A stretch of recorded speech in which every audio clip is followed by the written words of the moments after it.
सासराम जाजे बेटा तीन कुल की लाज निभावजे वो पति की सेवा करजे बेटा सदा कायदा से सासराम रही जेवो जय हो रघुनाथ। हाँ ब्रह्म मुहूर्त में बेटा खड़ी हुजे स्नान ध्यान तो करजे वो सास ससुर की सेवा करजे बेटा कदी सासरा की बात पियर मोहम्मद कहीजे वो जय हो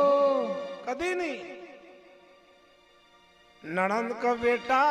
सहेली मनावजे हाँ देवर का भैयो समझे वो जय हो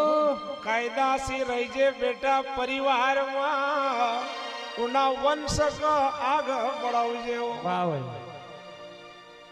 घर में सबसे पहले खड़ो केना होना चाहिए किना वो ना बेटा हो हाँ भाई केना खड़ो होना चाहिए हाँ वो ना हाँ भला अंदाज लगी जाए कि लक्ष्मी पूरज की नहीं हाँ पण अब काय करे पोणा देवी लगता ऑनलाइन रही वो